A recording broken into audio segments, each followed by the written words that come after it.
Last month, the states approved controversial measures to save £145 million by 2019 as part of the medium-term financial plan. The Social Security Department's introducing a number of cuts to welfare next year, which should save £10 million.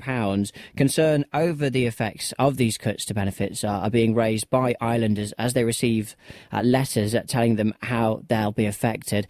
Jersey's only political party, Reform Jersey, is opposing the cuts and is hosting a public meeting this evening. Deputy Sam Mézec is the chairman. Now, Deputy, haven't these cuts already been decided through a democratic process?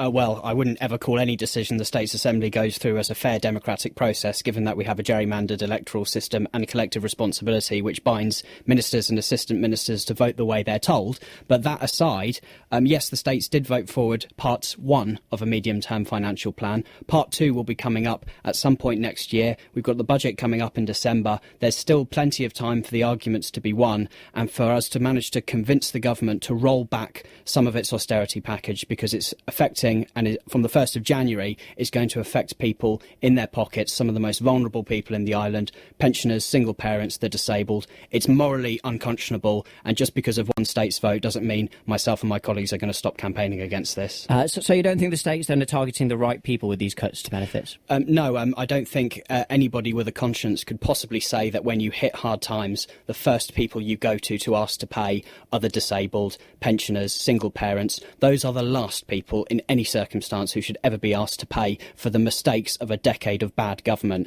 Reform Jersey's position is and has always been that in tough times, the people you ask to pay a bit more are the people who are most capable of paying it. And in the budget coming up, the States of Jersey government has done what it can to shelter them whilst hitting middle earners, pensioners. They've got things completely backwards. Are people who claim benefits, though, shouldering most of the MTFP savings? Last week, Deputy Susie Pinnell, the Minister for Social Security, she said this.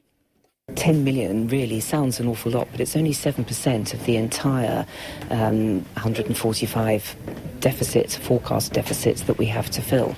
So people say hitting the poor and the vulnerable. There's going to be others who have to pay a lot more. What's your reaction to that? I'm astounded by what I've just heard. That is so unbelievably out of touch and immoral. For some of the people I'm speaking to, it's hundreds of pounds a year they're going to be worse off. People who are already living on the breadline. For a States member like her, it might not be a much amount. But if you're somebody who suffers from disabilities, mental illnesses, all sorts of things, it's a huge amount of money. That answer she gave was completely out of touch and just shows why we need a drastic change in government direction. So this money, the £140 million, where does that get saved? How do you generate that money? There's a variety of things you need to do. For a start, we need genuine economic growth, which gets people back into work, gets them into decent paid jobs, give people the skills they need to get into the economy and start being productive. That saves on the welfare bill for unemployment.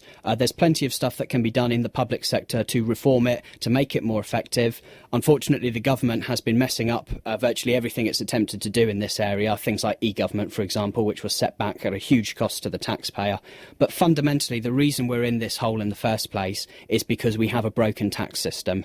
10 years ago, all sorts of economic experts came forward and said when you adopted 0-10, you'd made it inevitable that one day you would have a financial black hole. We need to go back and look at that, and we need to put forward a progressive tax system which doesn't squeeze the middle, which protects the vulnerable, which asks those with the broader shoulders to carry more of the burden. And once all of that is done, Jersey will go back to a financially prudent position, something we had for decades and which this government, unfortunately, has thrown out the window. You've got this meeting this evening. What are you hoping is going to come from this? How are you actually going to oppose these cuts? The meeting's at 7 o'clock at the Town Hall this evening. We're asking for people who have been affected, people who've got letters from the government telling them how the cuts are going to affect them, to come forward to share their experiences. I think what we need to do is put pressure on the backbenchers and assistant ministers in particular, many of whom say a huge amount at the election. The moment they're given an assistant minister's job, you never hear from them again, unless, of course, you're somebody like Tracy Valois, who I think's acted acted very admirably and bravely this week. We need to pressure those states members and let them know, if you keep treating the people of Jersey like this, you won't get re-elected. You will be unemployed at the next election. And when that message gets through, we can start winning votes, we can start reversing some of this, because none of this is inevitable. It's all down to states members who have lost touch with the public. If the public can grab them again, then we can start making progress. Because earlier on you mentioned that you basically thought that the system is kind of broken, really.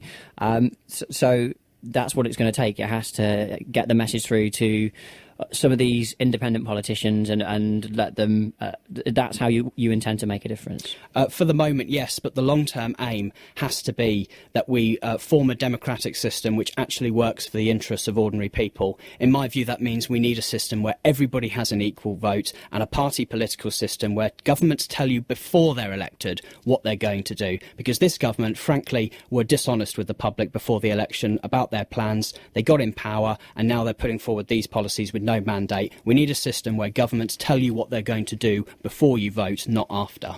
Deputy Sam Mézec, Chairman of Reform Jersey. Reform Jersey encouraging islanders to oppose government spending cuts, even though they've been approved by the states. There is a meeting tonight at the Town Hall, 7 o'clock.